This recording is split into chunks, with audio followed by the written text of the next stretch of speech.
Well, we're going to finish over on Disney Plus with a new drama series which arrived on Friday the 4th of April. It's called Dying for Sex, and here's a clip. I actually have no idea what I like or what I want. It's just about finding who are you under all of this? What do you fantasize about? You kicked him in the... And I loved it. Are you on some sort of a sex quest? I'm trying to figure out what I like. Is that hand sanitizer? Oh no, it's lube. Okay. That's a lot. Do we need all that? Yes. Well, this has got me. This I really, really did enjoy. Yes, just beautifully kind of curated, and it's funny, but it's sad, and it's everything in between. So this stars Michelle Williams, who I'm a huge fan of anyway, actually. I think she can turn her hand to lots of different parts, and she really does with this. So it is a comedy drama. And it's inspired by the final years of New Yorker Molly Kochan. Now, it's 8 parts, and it's based on the podcast of Molly. Now, she walks out of her very sexless, loveless marriage to her husband after 15 years. But when she does that, she also finds out that she has incurable breast cancer. So a moment in time which should be completely liberating, I suppose, because of how oppressed her life was with her husband.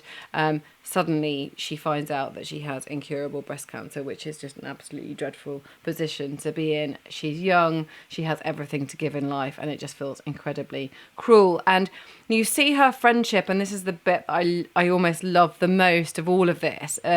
Obviously, their quest for her to, go and, bed men is funny, but really it's her relationship with her best friend, Nikki, played by Jenny Slate. She it's that relationship that's so lovely that you see really kind of flourish, and she goes straight to her house. She gives her a place to stay, and she's got this one quest because she creates this bucket list, and the first thing on the bucket list is sexual fulfillment. And basically she says she has never ever had an orgasm with somebody else before, and that is what she wants to do before she dies. So as I say, whilst there's this kind of funny sort of narrative around her joining dating apps and you seeing her meeting some different men, deeply rooted underneath it is this incredibly sad story of a woman who's in her final years who just shouldn't be.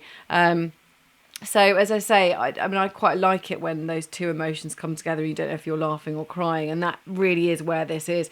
This gets you straight away. For me, it completely locks you in. You just want to know exactly. I suppose you kind of do know what's going to happen, but the joy and wanting her to live her life as much as she could if you were in those shoes, it's palpable. Really, I kind of like, come on, yeah, you can do this. You can find someone. You're gonna get there. So, and also, like, there are moments where she just feels so angry at the fact that she has this disease. And I think anybody who's had it or knows someone who's had it can relate to that. So it feels really authentic, I think, as well. So yeah, definitely a thumbs up from me. Yeah, I enjoyed it. But people might know Michelle Williams from The Fabelmans. She got an Oscar nomination. She played, it's really about Steven Spielberg's family, isn't it? And she played the mother, who I kind of found quite an annoying character. But she was also played Gwen Verdon in Fosse Verdon, which was all about choreographer Bob Fosse and his partner. And she was superb in that. And she's just on screen. There's something about her. She's got so much charisma and presence. So she's great in the lead role. I like the stuff at the beginning where they're having couples counselling. She gets her sort of diagnosis and all the stuff that happens with the husband and the best friend. And I've got to say, Jenny Slate, who plays the friend Nikki, and she was in Parks and Recreation, she is superb in this. She really is. Because Molly wants to go and stay with her friend. She doesn't want to be with her husband at this stage. And the friend's got a new lover who's a musician. and has a very short fuse and just tends to get into these massive arguments on the street with randoms. So she's very good in this, and it turns out, well, it will emerge that kind of this quest or the difficulty she's had sort of sexually are related to things from the past. So it's also got that angle as well. It's not just kind of sexy in a Sex and the City way. It's got quite a sort of tragic backstory, and of course it's got the story of being diagnosed with terminal cancer. I mean, like, and making you rethink, okay, what do I want at the end? You know, who do I want to be with?